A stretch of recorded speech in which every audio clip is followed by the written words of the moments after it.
Welcome everyone. We're so happy that you're with us here. We're filming live. We have this wonderful studio in Hotel Jakarta Amsterdam. It's 2 p.m. in Amsterdam and Selamat Malam in Jakarta because it's already 7 p.m. where you are at. We're so happy that we're doing this because it's going to be an amazing afternoon, an amazing 2 hours with beautiful guests, beautiful music, and hopefully really inspiring talks. My name is Nancy Jouwe. I'll be your host for today. This is called Shishani and Sisterhood. There's a live stream on YouTube and also on Facebook, both the pages of Erasmus Huis and Beyond Walls. So check it out. And you can also talk to us and ask questions, and we'd love you to do that. So it's a collaboration between Shishani Vranckx, Shishani, we don't need the last name anymore, nah. Shishani, she's so popular and famous now. So it's Shishani, Erasmus Huis and Beyond Walls. So use the hashtags also please, so converse with us through social media. The hashtag Shishani Music, hashtag Erasmus Huis and hashtag Beyond Walls. Okay, Shishani and Sisterhood, what is it all about?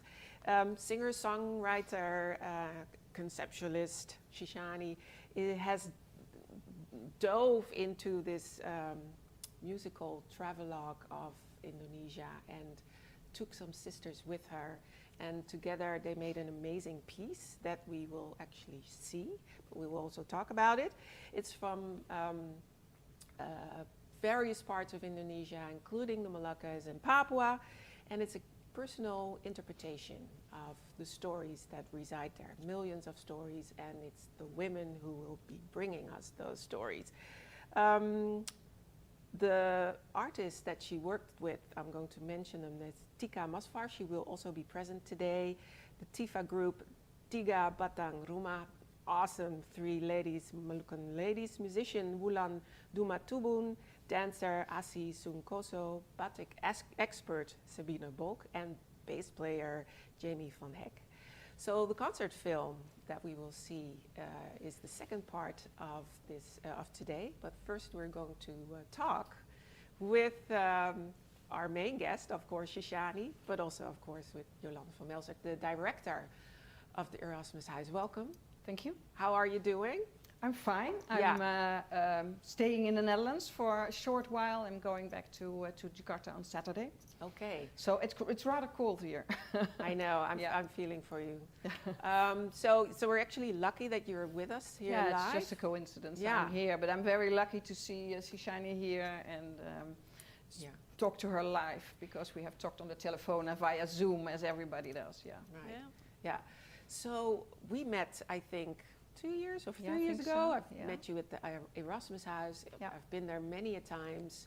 It's a really wonderful and quite unique location now, also for Dutch standards, because not every embassy, Dutch embassy in the world has a cultural center anymore. share with us what is the Yeah, well, Erasmus Huis? yeah, the Erasmus Huis is the only Dutch cultural center abroad. Yeah.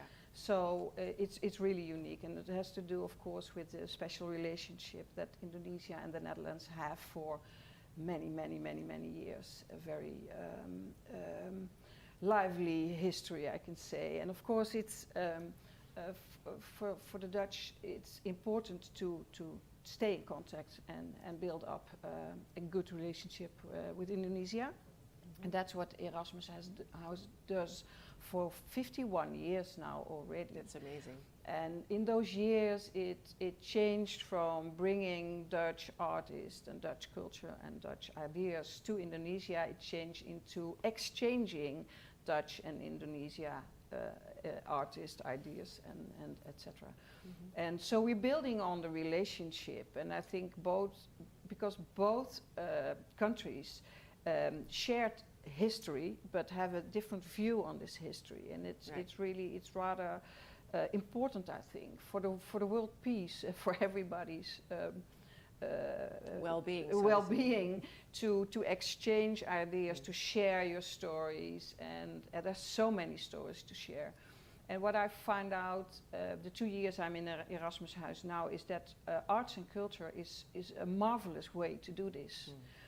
Because artists find each other immediately. If you put them on stage or in a studio and you bring them together, they speak a language that is really looking for each other and really try to get deeper into the subject. So it's a marvelous way to build on relationships. Yeah.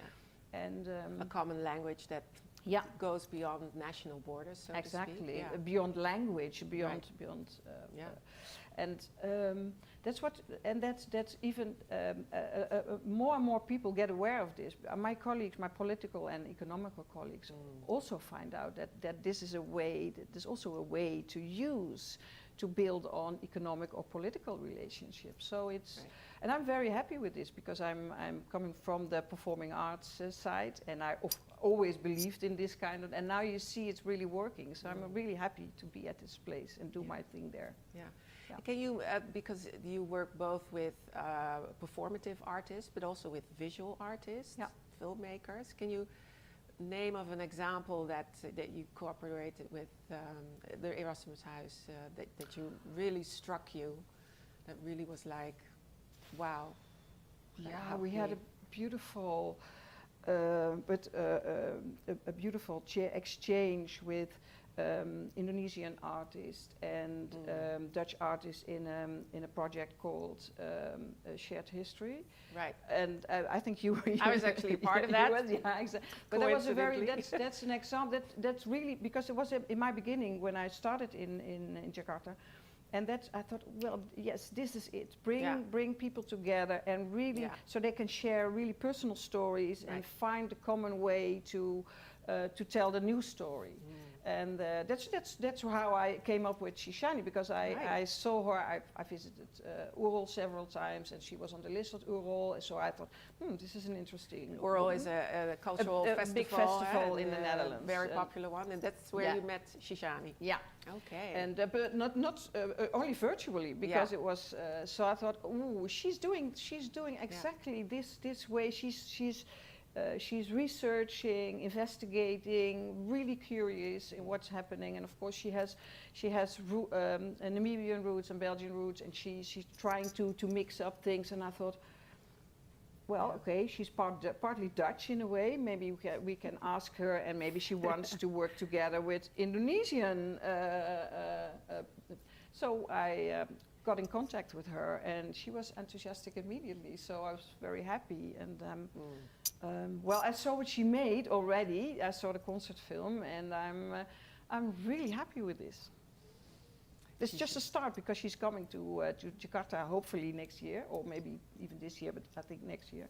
So coming to the Jakarta, Shishani Vranckx, welcome. Yeah, thank you. I hope I'm not coming alone. I hope the whole group is coming with me. Yeah, that would be amazing. Yeah.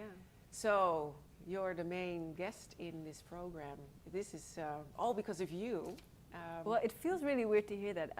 For me, it's already amazing that that I got the chance to make this and Yeah. that it went the way that I had dreamt or envisioned, and then to actually have it happen is crazy. And I'm very happy that Tieka, you don't see her now, but she's here in the studio as well. My best friend Karima is also here, so it really feels like a sisterhood. Yeah. So yeah, the process was really great for me, and exactly as Yolande already said, for me it was a way to get to know more about Indonesia. So I've been here, I grew up in the Netherlands since I was 5 years old. We got a little bit of history, but way too little. So I just knew a few things about the writer Multatuli, and that's it. And then you go and you eat the food, and you know that there are people from Indonesia here, but there's way too little known about the history. So when I got asked, then I thought, okay, it could be nice to just share my own songs, but it's much more interesting to figure out what kind of music and what kind of stories and what kind of, I don't know, cultural expression do you have in Indonesia, such a big country, so many different people, so many different cultures. So for me it was, it's like a kid in the candy store trying to just getting to know different people. I got helped by a lot of kind people taking time to actually explain me a lot of things, show me books and show me music links and CDs, and from there find the people to work with. So it's really been a beautiful ride, and I'm just excited that we're all here right now to enjoy the concert. Yeah. And for those who don't know you, I cannot imagine, but there might be still some people out there who don't know you. I heard that, or read that Shishani means crown in Namibian, one of the native languages. Yeah, in Oshiwambo, my mother's language. Right, so your roots are, your Namibian. father's Belgian, Yeah. your mother's Namibian, Yes. but you were born in Belgium? And No, then I was came- born you was- in Namibia. Okay. Yes. Yeah. So And you speak your mother's tongue still? a also? bit. So I'm also learning. So again, Yeah. music was a way for me to get to know more about my mother's culture also. Right. Because I came here when I was 5. Namibia was part of South Africa until 1990. And that meant also under apartheid until 1990. So my Right. parents, they actually got together and married still during apartheid. Right. So we came just after. That's a whole another story. That's in a and whole of- other that story. we could talk an hour for. Yes, but it's connected to this film. Right. That's for me. It was really important to see. Okay, what is my shared heritage with Right. other people that come from Indonesia, which was also under a Dutch colony. So Right. what do we share? It's very different context, very different stories, Yeah. but still there is a shared heritage. And how can we find each other? And as Yolande already said, there's so many stories. Right. So which stories could we exchange, and what can we learn from each other, and what commonalities do we have, and what is different? Exactly. And so you became a musician, a singer, a composer, and a storyteller. You told the story of your own background in Namibian Tales, for instance, which I thought was really, really beautiful. It's it's a sort of a musical heritage that you unearth for us. What does tell us a little bit? I know this is about Indonesia today, but tell us a little bit what Namibia means to you and how it inspires you, because that's what you bring to us also. Yeah. So it is home. Even though I grew up here, I also see the Netherlands as home. Right. There's also a part home in Belgium, and then Namibia. It's a very big country, so for those that have never been to Namibia, it's a huge country, a lot of desert. Right. I think it's 24 times the size of the Netherlands, but we only have 2 million people. Wow. We have a lot of space. Yeah. But even within those 2 million people, we have a lot of different groups. So each having their own language, their own dances, their own culture, also their own specific histories within the context of apartheid. So for me, Namibia is a lot of things. It's a lot of different sounds, a lot of different languages, a lot of textures, a lot of different landscapes even. And that's also the link that I could make with Indonesia, with all the different islands, all the different people that have their own specific way of doing things, their own rhythms here, their own scales, own instruments. So for me it was interesting to see, to find out, because I did the same for myself looking at Namibia. Like, okay, how could I engage with, let's say, a musical style or a cultural practice which is not, let's say, in my own family line. For example, working with the San people, also known as the Bushman people, which is not part of my cultural heritage, my family line, but it's something that I've learned so much from and that I try to incorporate as, let's just say, it's a form of knowledge that you learn and that you can pass on and create new things with. So the whole show is basically about figuring out all these different elements that we could work with. And the idea was to bring together these different influences. Because also in Namibia, it's like, okay, you're either from the Awambo tribe, or Herero, or you're Nama, or Damara, or you're this, or you're that. And it's very compartmentalized, also because of the system of apartheid, to keep everything separate, apart. So you reproduce it in a way? Yeah, well, not reproduce it. For me, it's like, how can we bring it together? Well, exactly. But as people, you're sometimes also stuck in that. And so in a way, that's exactly what you want to do with your music. Exactly. Go beyond that. Go beyond being borders. a mixed person, so having mixed heritage, and actually never necessarily fitting to one group or the other, but always being in between. And then having to figure out your own reality and create your own reality and assemble these things and just celebrate it and create something new, for me is actually my default. Because I always had to find my own way between things. So I think that's why I enjoy these kind of projects so much, because it's, again, a new process or adventure to figure out something. I don't mind being new or being a stranger somewhere. I really enjoy it. Yeah. So a good quality of you is being curious and open and having a skill set then to convey that and the renditions that you do like of those stories. Arts does that, whether it's dance or theater, film, music. So how did you become an artist? Did you were 3 and you thought, that's what I want to do, or how did that go? When was your first aha moment, like, damn, I want to do moment, this? I think I was 16 when I really knew, okay, I'm going to be a singer.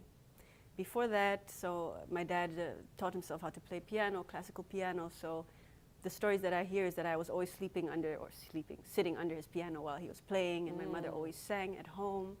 So I have very musical parents. Yeah.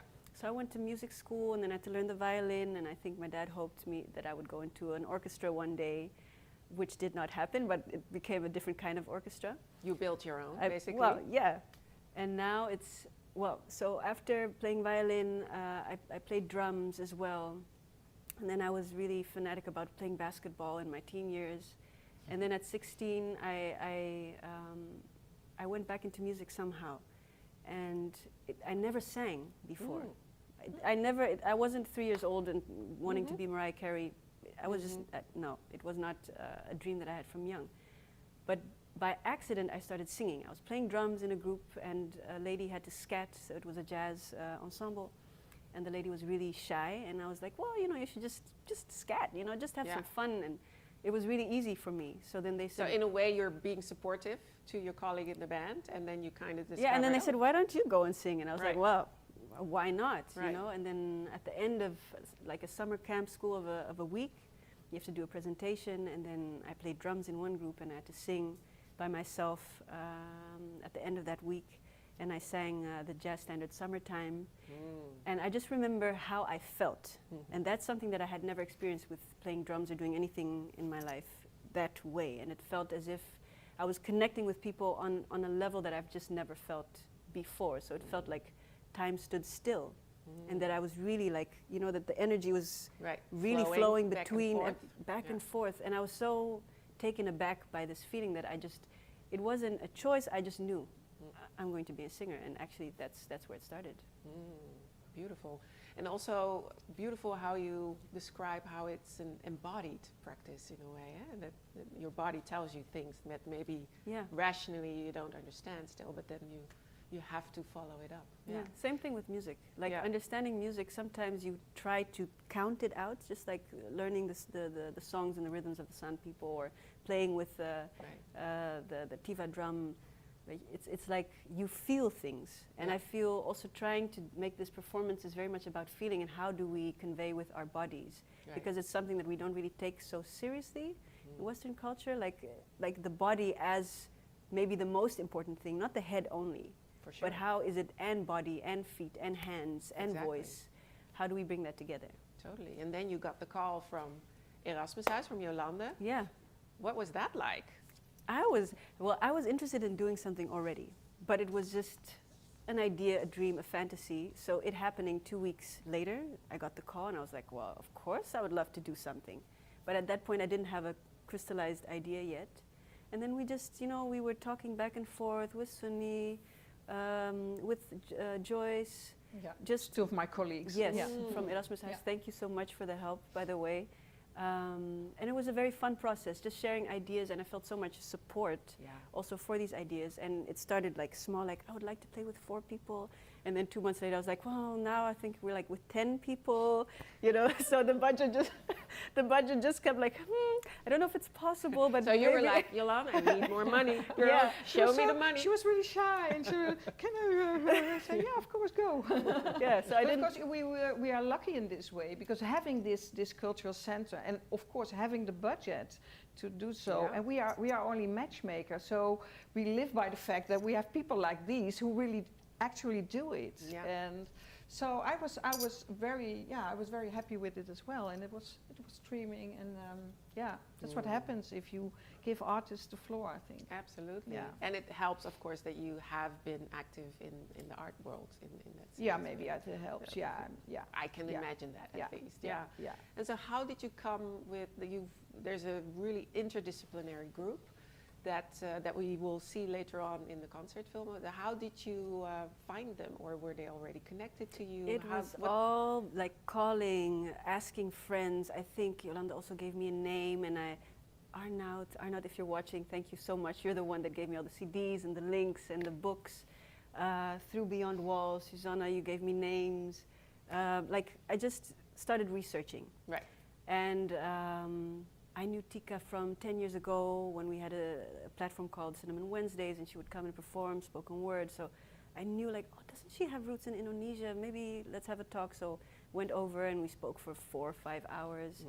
And it was a very organic process, just asking around and then getting a number. And then if that person couldn't make it, giving another person's name. And this is how the ball just started rolling. And I ended up driving around and meeting people, Corona-proof distance, but it was a really beautiful process for me, because I also got to know people. It wasn't just like, let me look at this link and let me copy this. It was really like entering somebody's home, hearing about their life, their stories, their personal connection to a style of music or a dance.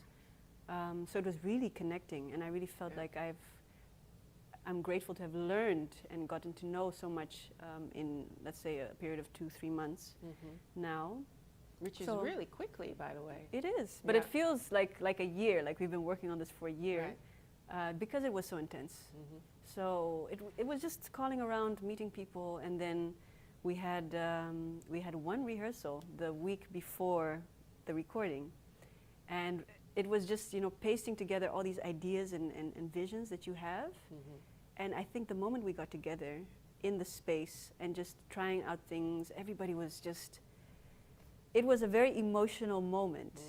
And I think it was also important for us to just know, like, okay, we're not doing this to be perfect at something.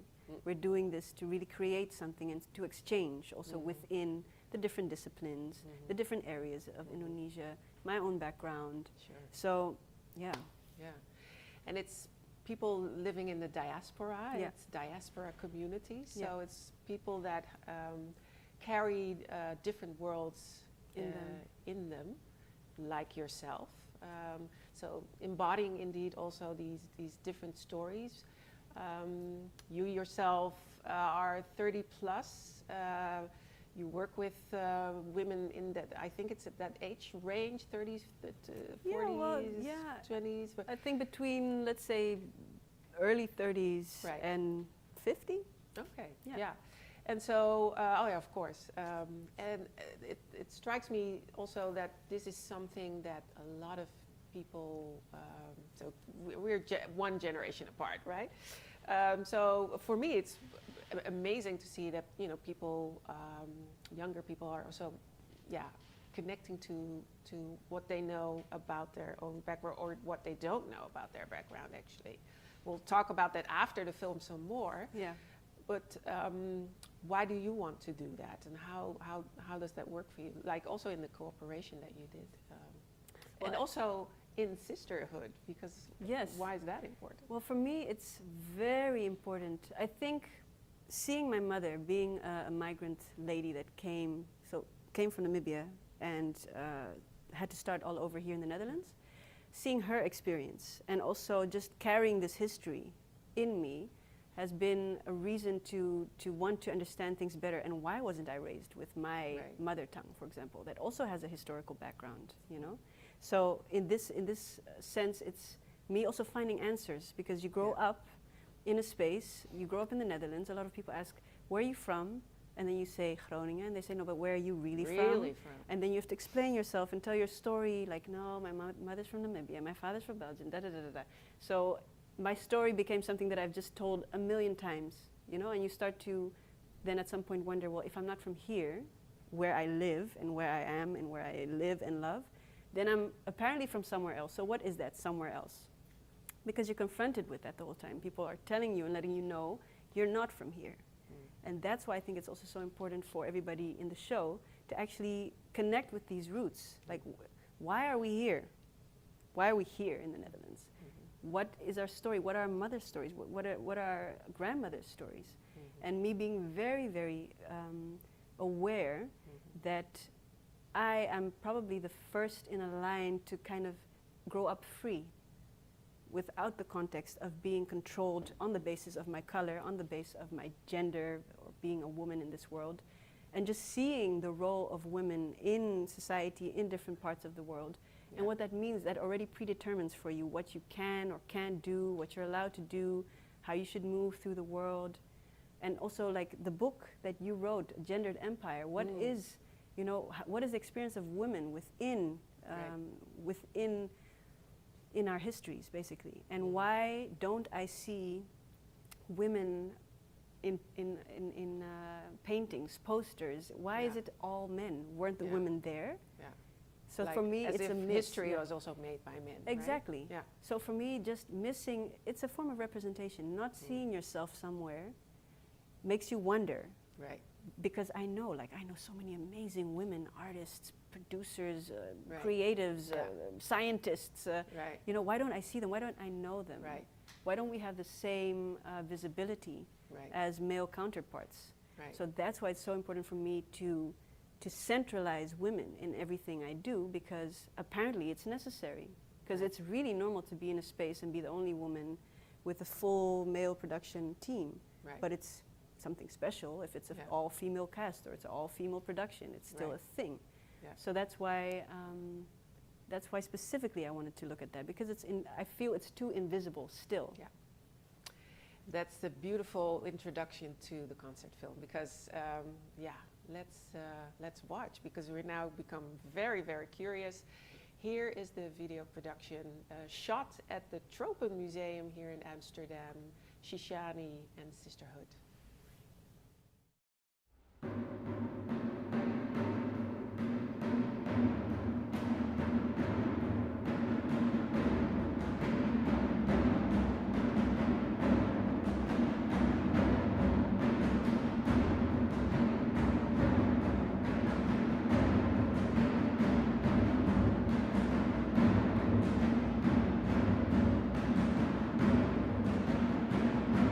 She walks the earth,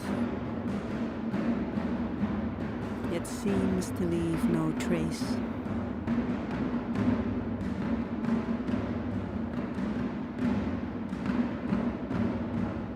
She moves like a river to the deepest point, the core of our existence.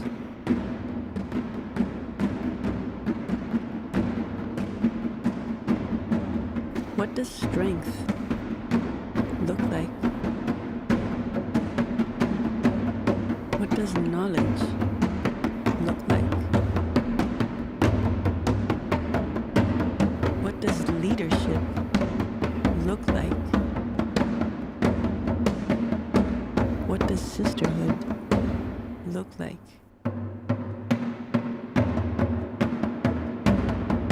We are because she is.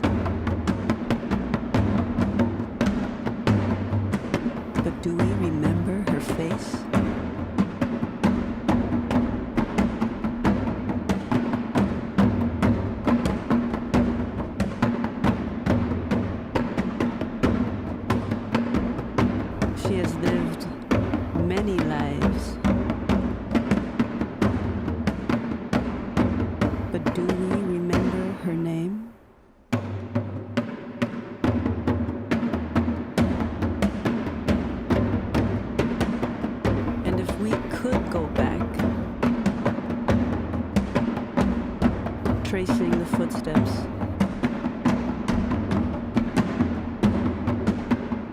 What could we learn? What could we give back?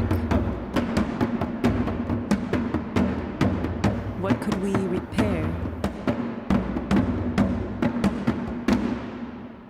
Where do we stand?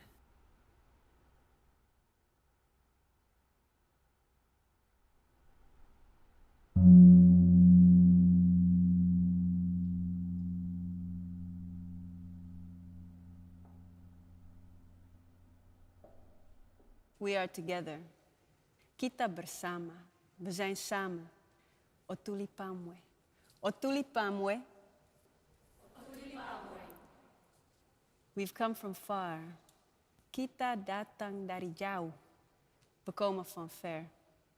Otwaza kokule. We thank our mothers and grandmothers. Kita berterima kasih kepada ibu dan nenek kita. Otwa pandula o meme no kuku. We danken onze moeders en grootmoeders. Those who fought for us. Mereka yang berjuang untuk kita. Mba yetu konjela. Zij die voor ons gevochten hebben. We celebrate their strength. Kita merayakan kekuatan mereka. We vieren hun kracht. Otatu dana onkondo dau. And continue their legacy. Dan melanjutkan warisan mereka. We zetten hun naam voort. Tsetu tsikile esimano jau.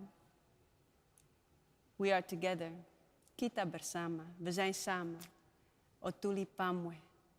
Otuli pamwe. Otuli pamwe.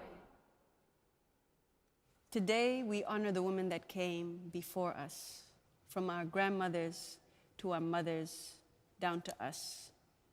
Women whose voices were set aside, silenced, belittled, unheard. And today I stand here through my grandmothers, Erlinda and Maria, Sara Ndinelago, my mother, Shishani, my own name.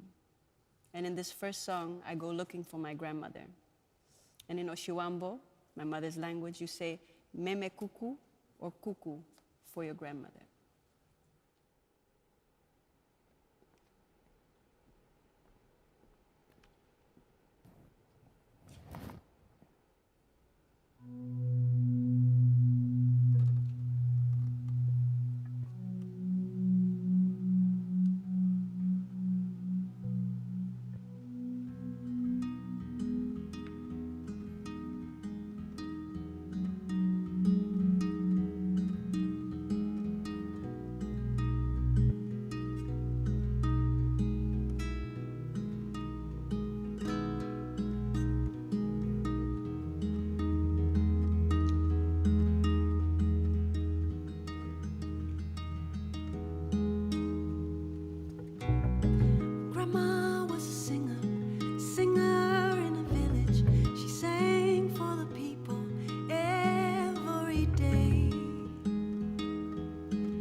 Click, click, type in search, feelings.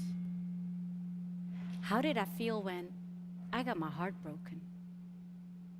How did I feel when, oh, that hurts? How did I feel when, did you mean, hey, is this how it works? Is this the power of memory or is this the power of thought?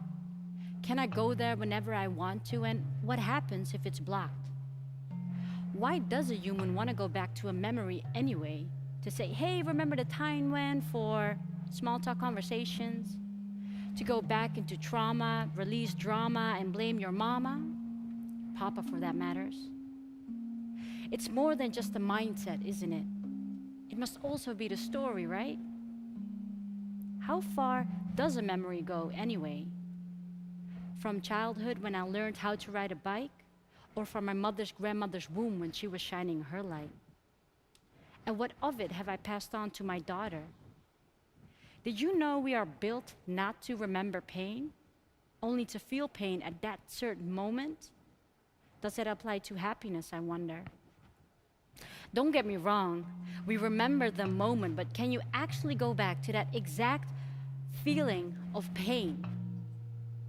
Scratch that. Does that also apply to love? Can I recall that exact moment and feeling of when I gave birth to my daughter? Backspace, backspace, click, enter. How can I contribute to spirit when spirit is a thing on its own? Backspace, Command H, checking history, my mind's history, my parents' history, my ancestors' history, our history. How long would it take to turn scrolling into numbness into not judging dumbness? Can we not judge for a minute? Not ourselves, not our parents or our loved ones? What is necessary to move on and go about your life? Is it something we need to celebrate each and every day? Will you, and is it something you will even remember?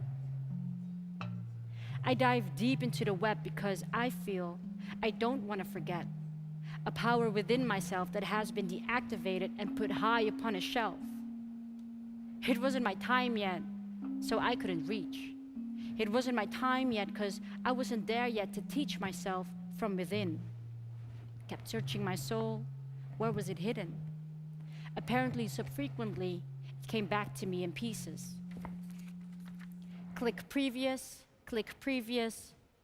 deep into the archive, there is a line from the womb. Collector of knowledge, carrier of strength, flowing with grace, breather of love in and out, expander of self, connector, spectacular, a star, a bright shiny star hidden and now risen from afar, not in space, but in time. And that line is getting brighter, that line is getting thicker, is getting wiser, is lifting up higher and higher. A female line of strength and power, my mother, my grandmothers, my great ones. Nurlaila Nur, Cipriana Carbayal Nouveau, Aurelia Lily Nalmida, Beatrix Farida Tieka Masfar. Click, select all, save as, clear history.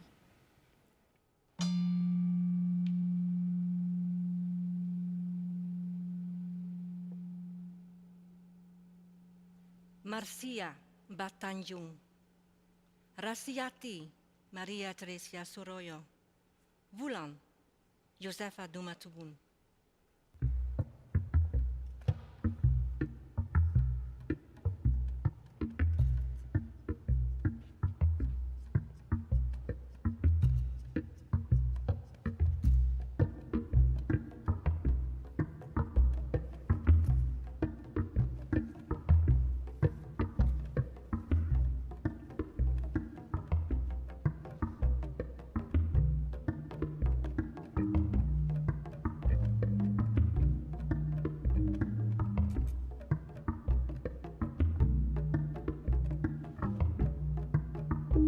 Batik became the UNESCO Intangible Heritage of Indonesia in 2009. Batik is traditionally made by women. Mothers teach their daughters the technique, but also the meaning behind each motif.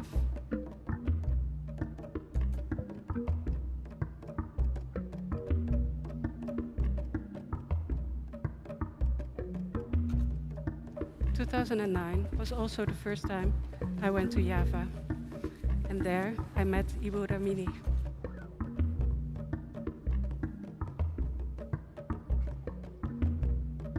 This batik is made by her.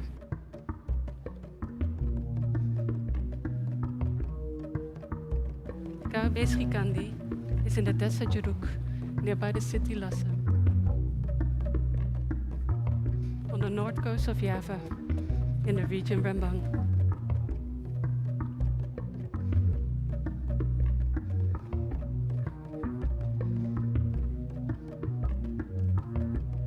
The region Rembang is also where Raden Ajahn Kartini lived the last year of her short life. Kartini was an important promoter of Indonesian crafts.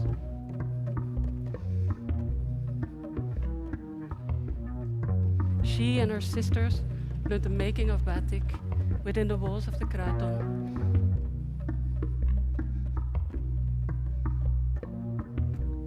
In 1889, the Dutch National Exhibition of Women Labor was held in the Netherlands. Kartini was asked to make a contribution. She wrote a manuscript on the making of batik.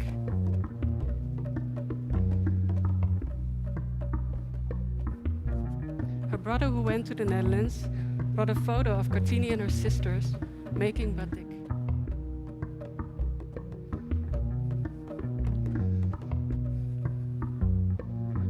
This manuscript was later used by a Dutch scholar for his book on batik. He thanks Kartini in his foreword, but he does not mention which writing actually belongs to her.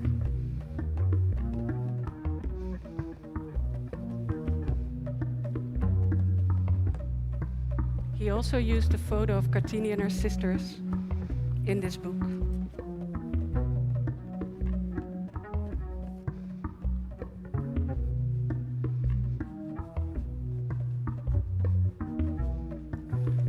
This photo is later used at Dutch schools to show what batik making looked like.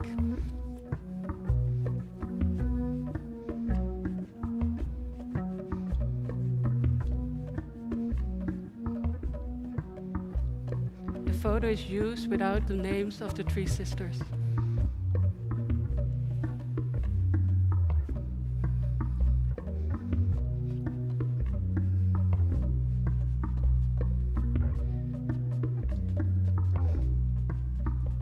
Raden Ajahn Kartini provided us with much knowledge on batik without being actually acknowledged for it.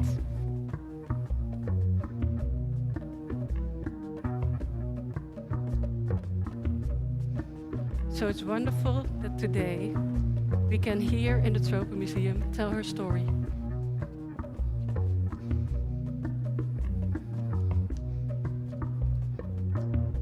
Together with these North Coast batiks.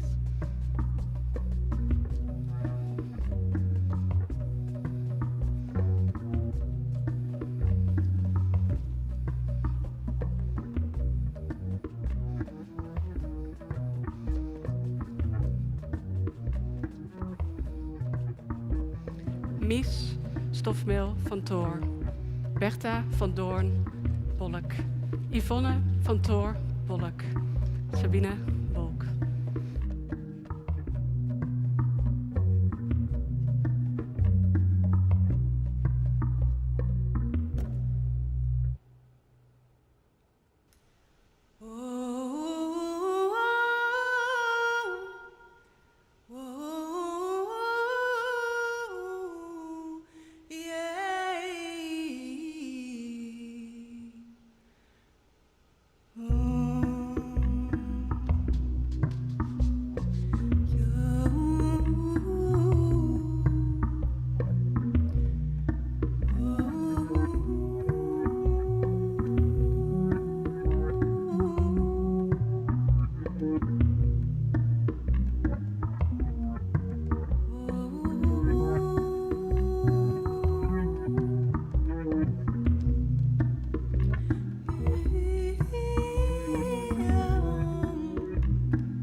Siti Aminah, Siti Krishnawati, Asih.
Tessie Monfils, Paula Kloesmeijer, Nancy Kooijmans, Jamie van Hek.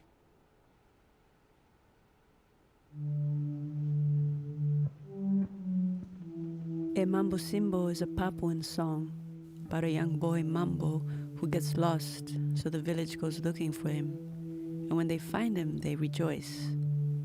But unfortunately, too many people have gone missing. So today we remember them.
Francina, Manuhutu, Somokil.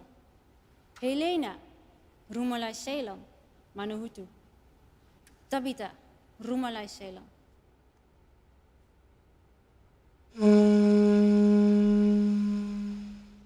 Hendrina, Rumalaselan, Siaya. Roos, Rumalaselan, Heanusa. Guilaine, Rumalaselan.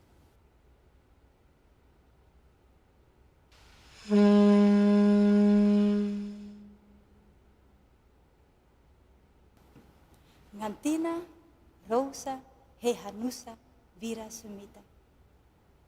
Roos, Rumalaselan, Hehanusa. Germaine, Rumalaselan.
Welcome back to us here at Jakarta Hotel in Amsterdam. We're still live for about an hour with you and with my wonderful guests. So, what's the feeling? A little bit emotional, touched, inspired, elated, all kinds of emotions run through us here in the studio. People were looking mesmerized at the screen as we were looking at these wonderful artists mostly from the Netherlands, but with, of course, roots from Indonesia and elsewhere, who came together in this unique cooperation. Many did not know each other beforehand, some did know each other already for a longer time, but together they produced something really unique, and let's talk about it, because how are you feeling if you're looking at this again? Wow. Relieved in a way that, you know, we did this, that it's on air, that we could share it with people, that people could enjoy with us. Right. At the same time, also just thinking, what just happened? You know, the whole process towards it, and then it being over. Yeah. Now, like we watched it, and now we're here. Could you actually enjoy it, or are you looking like, oh, that hair piece or that? No, I was No, completely in it. Completely in it, because the editing process is the editing process, and then you have to let it go, and then just be in the moment and try to just relive that energy that we had on the day of the recording. So, absolutely. Yeah. Joining us also now is Tieka, and you were one of the performing artists in the video. I'll introduce you briefly. Tieka Masfar is a poet, a performer, storyteller. Yes. With roots, your father hails from Sumatra, your mother's from the Philippines, from Luzon. Yeah. I've traveled through it, so I actually know a little bit about the Philippines as well. Beautiful country, by the way. So, you have done many beautiful things, but right now you're working on this project with your older brother. Yeah. Because you, and it's called the Masfar Project, aptly called the Masfar Project after it's your surname, where you do research about your roots. So we'll definitely touch upon that later on, because I'm really curious also to hear from you. And also, let's hear from you. How was it to watch this back? Because I think I saw some tears. Yeah, definitely. I'm a little bit emotional right now. Right. I'm so sorry. Yeah, that's okay. It's the first time that I just saw it, and it's just really overwhelming. I don't know. I can feel it. I can feel your emotion coming to me. Yeah. Yeah, so it really is on a heart level that you spoke collectively in this video. So that's really beautiful. Tell us a little bit about the artistic process, because and of course, me being a Papuan, I know you had that song Emambo Simbo already. You performed it already earlier. So I knew you were connecting already with parts of the part of the world. But how did you comprise it all together? How did that process go? Can you give us a little peek in the kitchen, Shishani's musical kitchen? Well, so as I said before, it was very much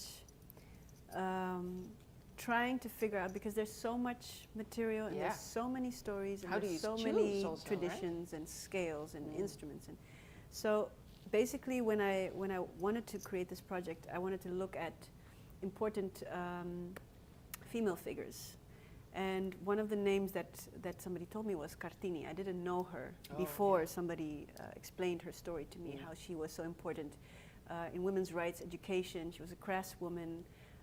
So I kind of, went into the story, and then I found that there was a song. Right. So for me, a way to connect is then to listen to the song and really take the melody and try to make something that I emotionally connect to. Right. So in that sense, we made a remake of that specific song. Right. That makes a lot of sense. Yeah. So also the song Emambo Simbo, I got taught by a friend. Right. Raki Up, he shared that song with me.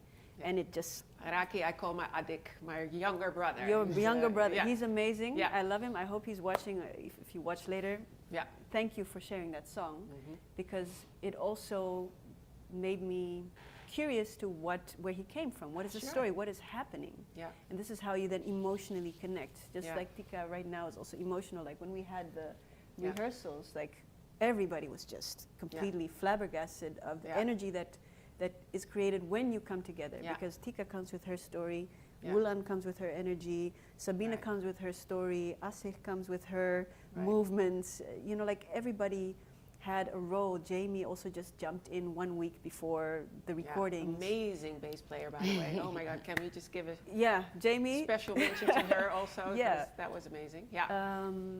And of course, Tiga Batang Rumah, like these ladies, I went to visit them Yeah. at their home in They're Vught. so awesome, right? And we played the drums in their home. Oh, wow. So everything was just bouncing, and I was like, oh my God, the neighbors, you know, like, but they already gave the neighbors a warning sign that I was coming, they were going Right. to practice. Right. And then they told me everything about their background, Right. coming from the Moluccas. Yeah. And it's a very important day today as well. Yeah. And for them to share their story with me, what their parents went through, grandparents, their whole story, it touches you emotionally. It's not something, it's not just like, oh, there's a spice in the kitchen, let me take a bit of this, let me take a bit of that. We connect, you know, by sharing each other's family stories, our own personal experiences as diaspora people within the Netherlands, trying to find your own space. Mm-hmm. So I think just getting to know each other and really engaging. Yeah. Not just taking something and doing something with it, Exactly. but how do we connect to the story, or Yeah. what do we want to share, what do we want to show? And also thinking about, you know, like I said before, important female figures. So I got to know a little bit about Sri Kandi, the warrior. Yes. And I was like, well, women are often portrayed as, you know, soft and docile, and but warriors. Yeah. Women are warriors, and that's why. And she only later told us that she was also does penchak. Because Yeah. you told me she's a dancer. I said, oh, Right. wonderful dancer, Yeah. beautiful, like elegant. And then she just popped Yeah, up with pencak silat, the Whoa. Indonesian fighting sport. Exactly. Yeah. So Mhm. she just. Well, I knew that yeah. she did this warrior dance that she learned in Indonesia, so I thought, oh, she'd be perfect for the job for this, and then she took out all her pencak silat moves. Yeah. She brought a sword. She brought her sword and everything. It got And really serious. It got yeah, really, but even because during the rehearsals, because she was wearing a dress and she was wearing her pantyhose and she was dancing on the batik, and she was like, oh yeah, I'm gonna take it easy, okay? We're like, yeah, take it easy, and then she took her knife and then she flipped over With the with her sword, like- sword, and we're like, okay. So it Yeah. was just amazing to create something that day on rehearsal day. Yeah. Yeah. I So can not imagine. everything was like, you know, thought out on beforehand. There was sure. a bigger line Yeah. as to, okay, what do we want to show and share from our Creating own by doing. Exactly, and Yeah. then coming together, and then there's an energy that Right. happens together. Also, big shout out to Jennifer, friend of Tieka. She came in just to look at the show and maybe give some tips, and she completely helped us. You know, regisseur, what is that? in English? Director. As a director, came in and just said, okay, you should do this and you should do that, and Right. I was just like, oh man, it Yeah. couldn't be. Everything fell together. Yeah. So it was a lot of creating in the moment, but having an idea of showing, you know, the vast experience of us as women in this reality and how we connect. But we did it in a natural sense, though. Yeah. So that was so amazing. So it It was. felt very organic. Yeah, it was like very in a organic. Yeah. So how definitely. was it for you to be part of that? Yeah, amazing. I mean, because when Shishani called me, or you called or texted or whatever, like, oh, I'm doing this project, blah, blah, blah. I was like, oh yeah, sure, I'll jump on it, and then Not knowing. not knowing what it exactly was, because I told like, I don't know exactly what it is, but I'm interested. And like Shishani said before, we ended up like talking for 4 or 5 hours. We're like, oh, we have to go, and it's just amazing how Shishani had it in her head, and how it came out like this. It's just really special. And I was talking to those other girls from the Nativa group, and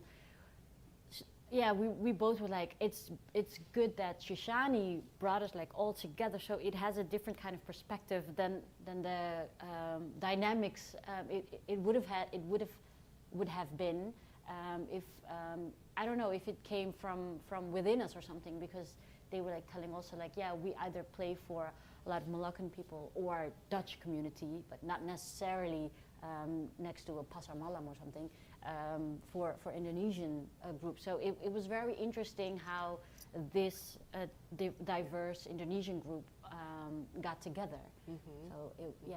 Yeah. And also because you yourself with your brother were just in the process of going into your own roots, Yeah, so we could yeah. link onto that, like me having that process and you being in that process. Yeah. So there were a lot of overlaps. Yeah. Yeah, lots of overlap. Yeah, Yeah. because this is from your paternal side. Eh? Your father Yeah. and grandfather were born in Sumatra. Yeah. But for you, and you've not been to Sumatra yet, No. but I'm sure you want to go now. Definitely. But how has it been to sort of dive into that part which probably was a little bit unknown to you earlier on? Yeah, I'm happy that I do this together with my brother and not all by myself. And we were lucky that we visited our opa in Washington in 2019, just the year before Corona, that we were able to ask him all the questions that we have, and we recorded everything. And and so I could ask my auntie, like, does this what he means? And because he speaks fluently Dutch, so he speaks Dutch with us. Yeah. But in my dad's upbringing, he wasn't allowed to speak Dutch. So I don't know. It's just a lot of languages that I realized later on, like, oh yeah, that's weird that we speak Dutch, but my dad wasn't allowed to speak Dutch, or how that goes, you know. So.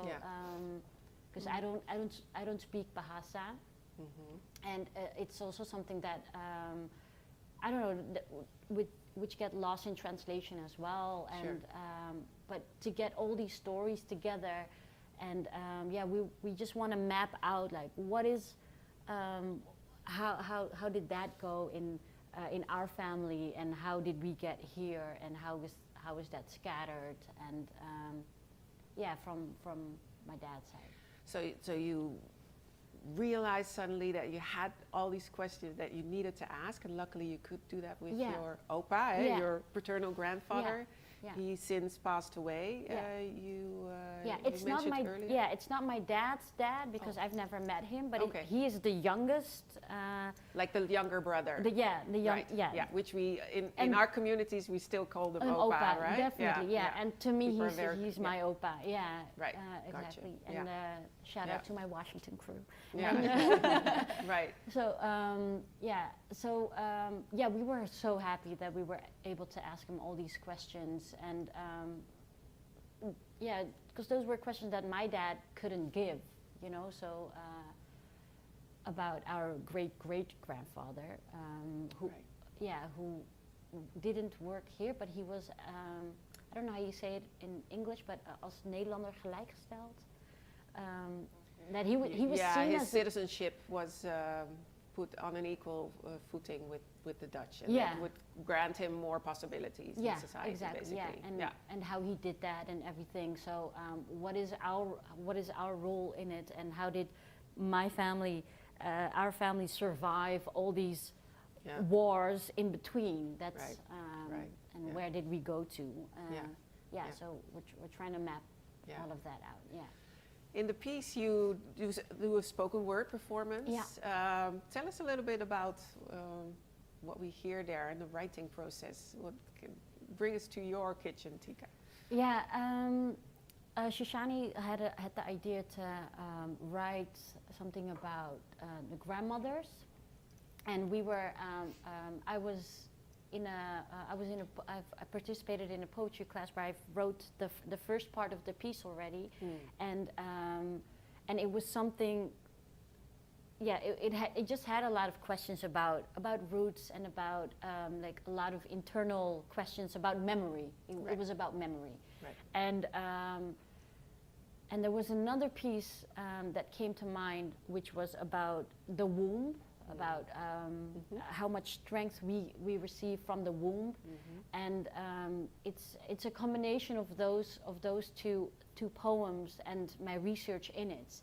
So that's how that poem came about. But because poetry to me, from you writing, it goes it goes like it channels through me. So Sure. it's not like You're like a medium. yeah. So it's not like okay, now I have to write this. It doesn't work for me that way. So just before, it was like, I think it was 15 minutes before we went into rehearsal. Of course. and It always goes like this, Yeah, right? yeah. Stress channels. And my brother, he was like, I was like, oh, I have to do this. I have to write this. And he was like, you'll be fine, you'll be fine. And I was like, okay. And we were at my mom's house, and I went to my mother's room, and my husband, he was like, okay, dude, we gotta go. I gotta take you there. I was like, okay, wait, give me 5 more minutes. And Right. then it all came together. So it was, yeah. Nice one. Yeah. I didn't know that, but you kept it together. Yeah. Yeah. Played it cool. I did. Like the real yeah. performative artist that you are. So you were in the Tropen Museum, eh? And it's an amazing site, of Yeah. course, to film, and it's really beautiful and all of that. It's in this big hall. They refurbished it relatively recently. I think this is also where I saw you maybe perform for the first time. It was in first or second time. It was in 2016 at the book launch of White Innocence of Gloria Wekker, Professor Gloria Wekker. Yes. Quite the evening as well.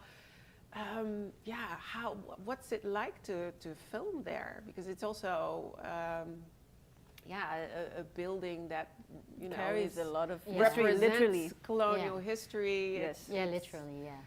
It really has that colonial grandeur almost that that you maybe also want to critically reflect on in these ages, Of as some course. people do. Definitely. Of course. So, but it's an interesting site.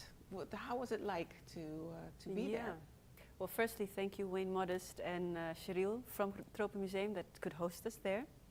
And I think it's very, very important that we were in that space, Yeah. and that we could play our rhythms, and that we could speak our language in that space. Because I'm used to walking in museums and then seeing depictions of Africans or Papuans or Indonesians as something we look at and exhibit. But it's not, it's something that you visit, but it doesn't feel like our place, our home. Right. And to be there and to walk down the steps and just hear those drums ring through the Yeah. hallway, and just look at the other women from the other side of the stairs going down, like it really felt like we can't in this life really repair everything that has happened, Exactly. but it does feel like we're taking in the space for the first time in the way that kind of does right to the history that has taken place. So to be able to do this and just really hear those sounds in the space bounce around, for me, Right. is a way of bringing also our lineage into that space and nesting ourselves there. And also in our group app, Asik sent a picture like, this was me when I was 10 years old in a Tropen Museum. Right, right. Like, so we've been in those spaces as youngsters, we've Yeah. seen important exhibitions, and now we can tell our stories. Yeah, it's beautiful how you describe it. It sounds almost like an auditive cleansing, like you're not Yeah. using sage, but you're using sound now to sort And of energy, yeah. Yeah. yeah, Presence, exactly. physical presence. Yeah, Yeah. yeah, yeah. But in a multi-sensory way. Yeah, so our bodies and voices, Exactly. language, drums. Yeah, and the visual part of it now Yeah. as well. How was it for you, Tropen Yeah. Museum? Yeah, we were talking about it before, because Tropen Museum. When I was a little kid, I wasn't a fan at all of Tropen Museum, because they exhibited objects that were in my home or in my grandma's home, and I didn't understand why they were objectified like that, and whose is it, and why is it here?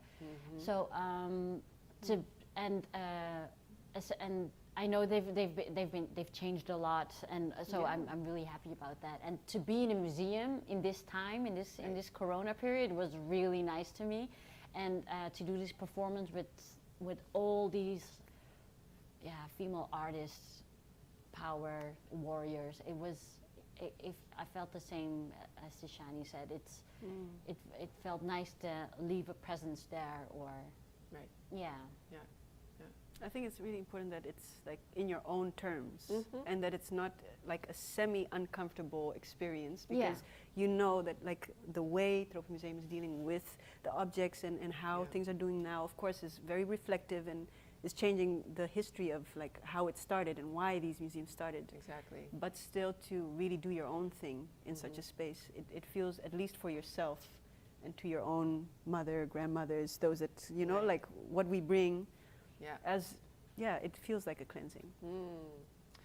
So for the viewers at home, we're in a couple of minutes. We want to go to the Q&A part. So if you've not put something in the Q&A yet, please do so, because we're really curious also about your questions to these lovely women.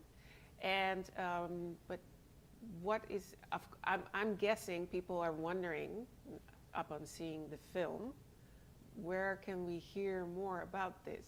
Because what's next? What's next? Well, I'm looking at Yolande, who's sitting here, and I think we all feel like we want to do more. Yeah. So this, for us, really felt like the beginning of coming together, a journey, and hopefully we could come and visit Indonesia and perform this and engage. I hear you have an outstanding invitation already to come to Jakarta. So that's you know, that's a done deal. But there should be more, right? Yeah. Well, and of course. it should be live. It's so it invites everybody to feel it physically and not only on a screen. But to experience it, you have to actually experience it to be there. I mean, if you were emotional by just looking at it on a screen, what it would do to you when you're there live. I mean, it's, for sure. It just opens up so many portals you didn't know you had. Right. Yeah. Okay, so, and the performers, so we saw musicians, spoken word, singing,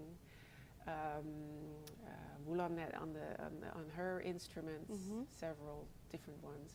But we also saw Sabine. Yes. And Sabine did, and this is the part that's maybe a little bit different from the rest, but it's the materiality of the batik and the storytelling connected to it is what Sabine brought to the equation, one can say. Yeah. Beautiful fabrics, by the way. Did she bring them? She brought them. Yeah. And like before we said, okay, what is this show based on? Well, Sri Kandi as a figure, and she told us that the name of the, is it company? Do I call it company? The batik company is called Sri Kandi. Yeah. You know, so all these links came together. And she was also a little bit at the beginning asking, like, is it okay for me to be there? I mean, I'm Dutch. Am I not kind of the weird one there? And I said, no, like you are devoting your life to documenting a very beautiful craft, you know, and so you're also honoring it in a way. And, you know, so it is shared stories, shared history, so you are part of this group. So she did it beautifully. Yeah. And also telling the story of the three sisters that did batik and were never mentioned. And now are being sort of reinstated as the knowledge bearers for this culture. And that's why it was important that she told that story in Tropenmuseum. Right. Because when there was an exhibition in the 1900s, there was the batik exhibition in the garden of Tropenmuseum without saying it's from Kartini. Kartini. So that's the reference that she. Oh, okay, that's so we were in the physical space again, where she was not mentioned, and now finally. She's mentioned. Yeah, and it was amazing because this is the weird part, that all the museums are closed. So, but that gave you actually the opportunity to have a whole afternoon and film. So.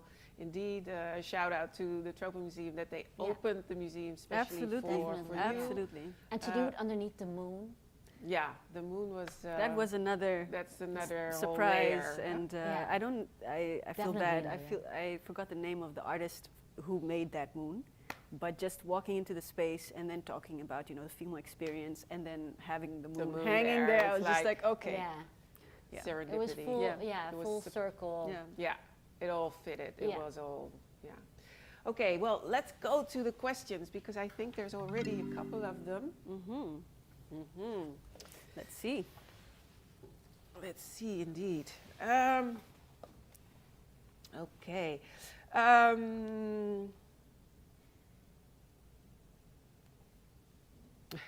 Well, one says, much respect from a brother to all involved in this humbling experience. The world definitely needs more of this.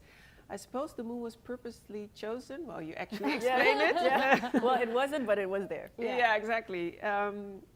Yeah, can it be considered a feminine symbol? Well, that's a yes, As right? a cycle that is, you know. Yeah.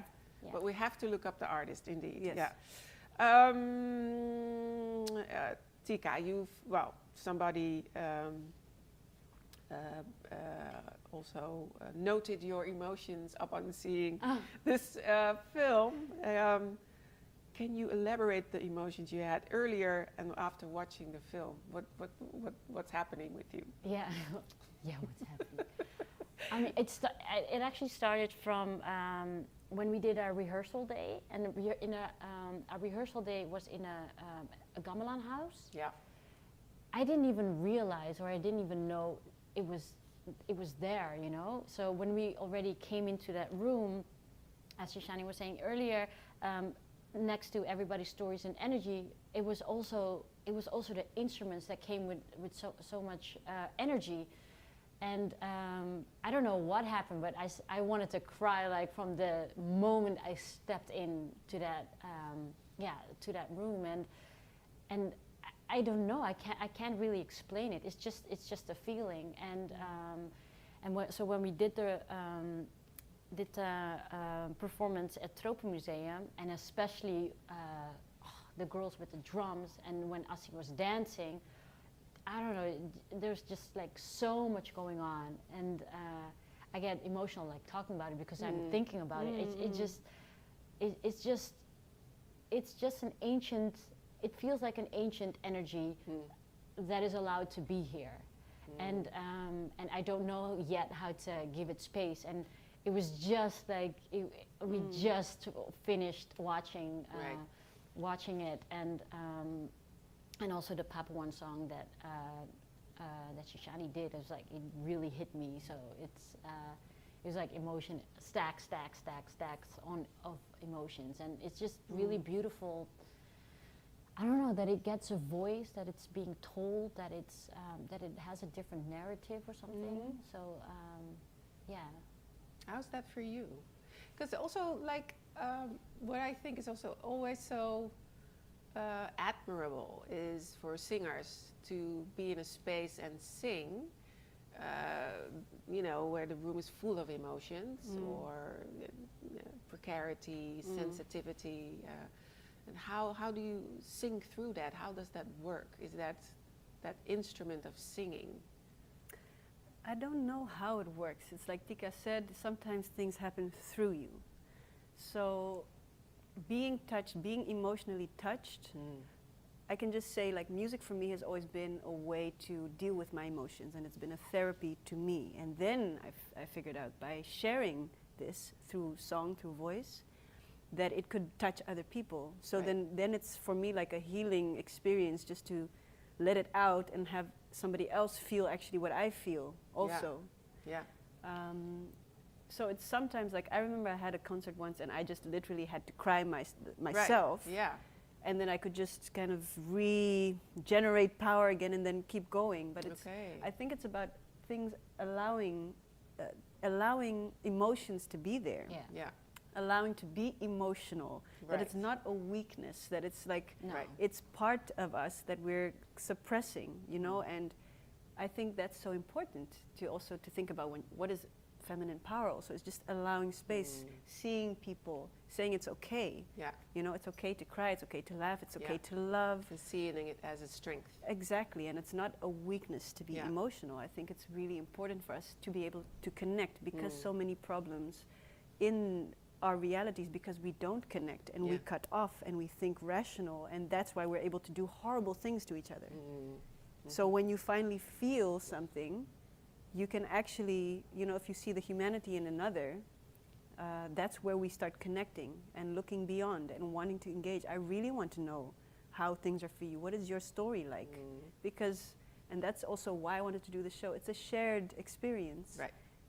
you know, it's specific what is happening in Papua, but it's a specific what happened in Namibia.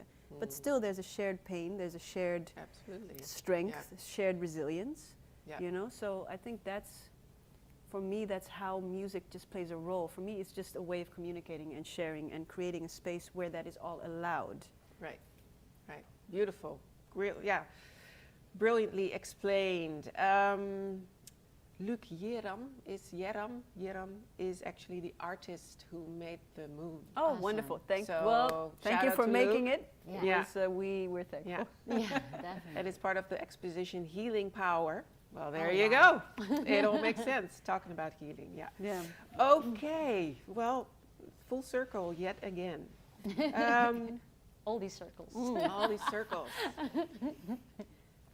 Goodness. Another question. So how was it for, well, there's only two of you, of course, but there was a whole group. How was it for everybody to work in such a way, interculturally, somebody mentioned? I think you already explained it a little bit, but maybe you want to add something to that. I think it's just what you said. It's like, it's interesting when an outsider comes, when a stranger comes, and just put things together that are maybe normally not done so easily because of cultural and historical context and difficulties. Yeah. Right. And then, for example, when Tiga Batang Rumah is playing the drums and then Asih is dancing, for me it makes complete sense. Yeah. You know? But it also made sense to me. Exactly. Yeah. Yeah, but it's just like, and that's, I think, also again the role of artists is like we just look at things differently, and you can create realities that are not possible in reality. Right. Basically. So I think for everybody it was just fun to Yeah. figure out, okay, Wulan can play this melody with the spoken word, and we can improvise on Indonesian-inspired scales, but with electronic bass and loops, and you know, we can just play with these elements and see what we can make. So I think for everybody it was a little bit like, oh, is that possible? And then in the end it was fun and touching. And and I think everybody felt that it was special. Right. We felt it at the rehearsal and also at the Tropen Museum itself. The whole way through it just felt really special. So I think everybody, I speak for myself. Right. It was important to be part of it. Right, right. Also, a question, of course, there's a question about the accessories. Probably a girl. I don't know. We always want to talk about accessories, of course. What were you wearing? That beautiful necklace. I think it was cowrie shells. Cowrie shells, right? Yes. And you had a ring on. You have a ring on now. Yeah, Talk about the accessories, girl. Okay. Well, I'm wearing earrings that I got from my mother. They're called equipa, and this is a traditional, let's say, ornaments, jewelry from Awambo culture. And I think in the past it was used to signify royalty, and now actually you're not allowed to make it anymore because it was made of tusks, elephant, ivory. Tusk, yeah, ivory. But these were, let's say, historically the jewelry that royalty wore.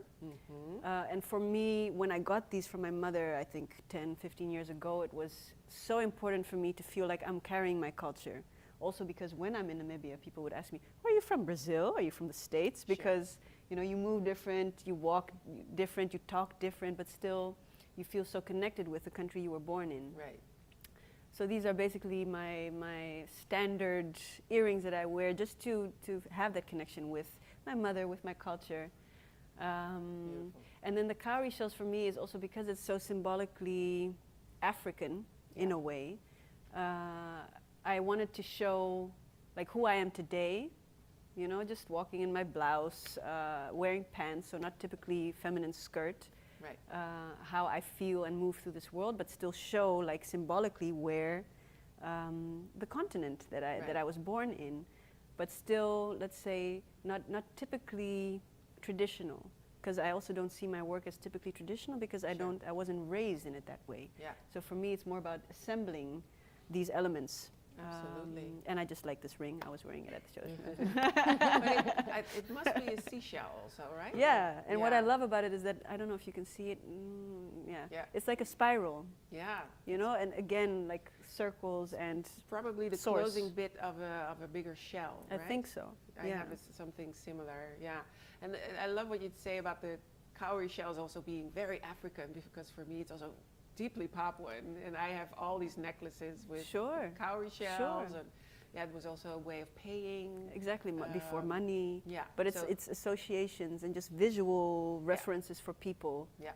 to kind of get an idea of, let's say, origin roots. Absolutely, absolutely. Okay, thanks for sharing that.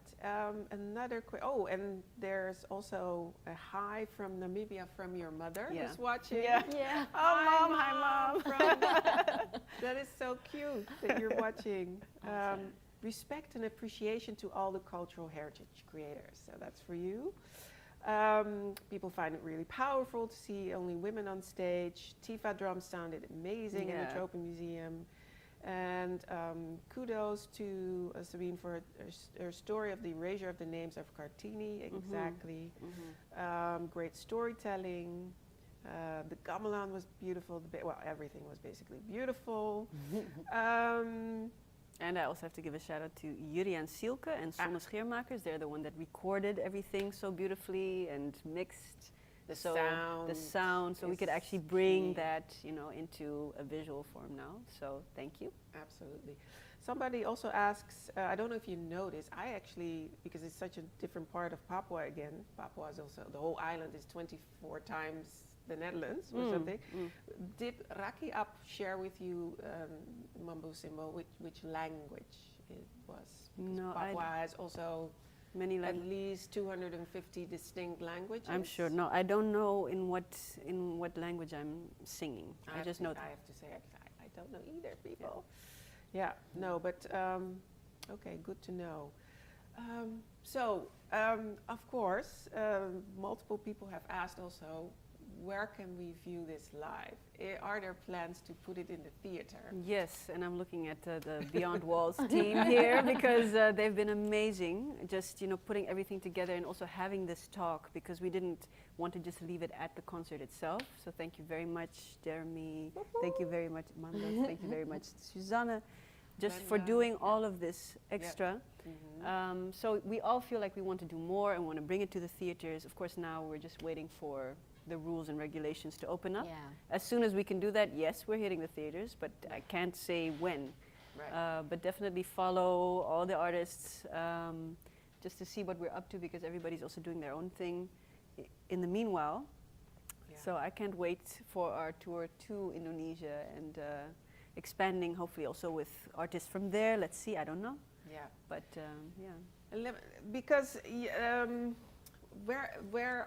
what are the plans for you as artists on your own, like in your own? Because I know you're doing different things. You're also in this all-girl or all-female band, I should say, Miss Catharsis. And you're all on IG, of course, Instagram. Yes. So can also I always watch the attire of Miss Catharsis, because the look is definitely also there. I can see some live footage sometimes. Yeah. When can we see that? Because that also looks very cool. Yes, so Miss Catharsis is a band that I started 2 years ago. Right. Actually, with exact the same inspiration and idea behind this show as well. So I Exactly. wanted to centralize, especially women of color, as instrumentalists, not only as a singer or as a dancer, but as a bass player, as a drummer, as a composer. The EP is finished, and we'll be releasing the first single the 13th of May. Yeah. And then throughout the year, different singles are going to be released. I'm working on a new solo album, which maybe is going to be released this year or next year.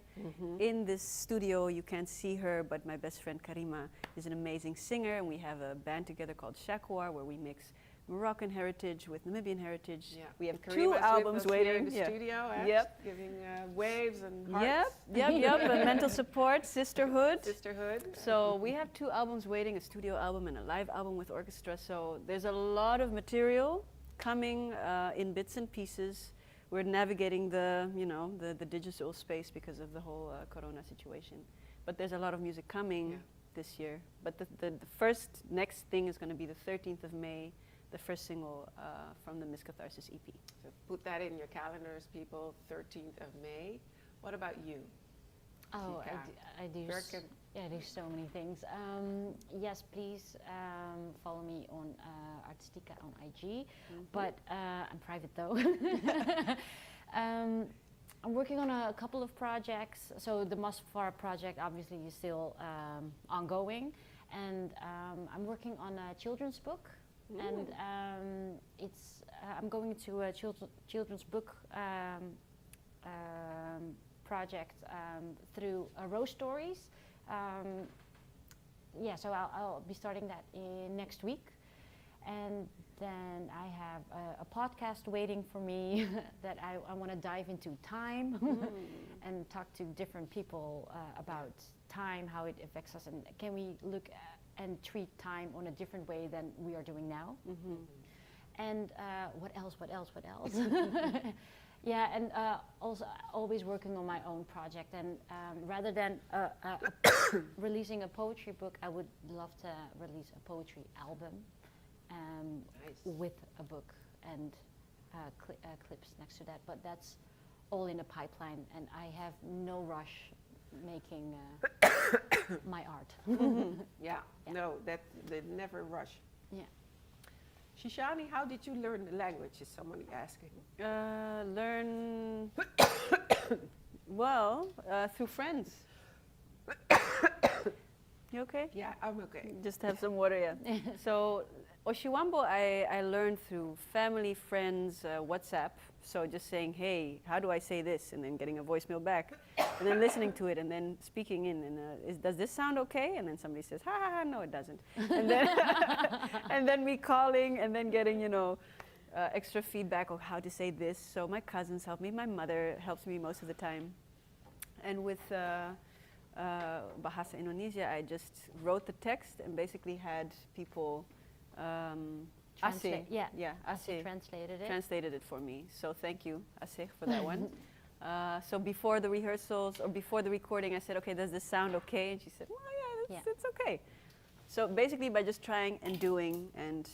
But before you actually wanted Asih to say it. Yeah. Yeah. Well, we said, no, you say it. Yeah, of course, because I didn't want to sound, you know, like an idiot doing it. But at the same time, it's also a way, just like we had to learn certain languages, it's also nice to just make the effort to learn somebody else's language, to show, hey, I see you, I want to learn, you know, your language as well. So for me, it's also a way of connecting by using language. Okay, well, I think we should wrap up because it's been a lot. It is. It is. And I feel like we've reached a natural conclusion. Yeah. And I want to thank you for doing this because it's been a really wonderful journey, a layered journey, an inspirational journey, and an emotional journey that we want to know more of course. So thank you for that. Thank you. And we hope to see it indeed in theaters, either in Jakarta or here in the Netherlands or wherever. All the islands. Namibia, hey. But we'll always have the film. Okay, ladies and gentlemen, thank you for watching us live from Hotel Jakarta here in Amsterdam. It's, I think, 9 p.m. now in Jakarta, so selamat malam to people in Indonesia. Thank you for watching us over there and other parts of the world. Namibia is watching at least. We're really thankful that you joined us for this Shishani and Sisterhood, beautiful co-op with Erasmus, Shishani herself, of course, and the Erasmus House and Beyond Walls. Stay with us for more beautiful things that are going to happen. I know Beyond Walls is going to make a beautiful podcast series also in the Scheepvaart Museum tomorrow, so you know, keep watching them as well. They're doing amazing stuff. Thank you for now and have a good one. See you next time. Bye.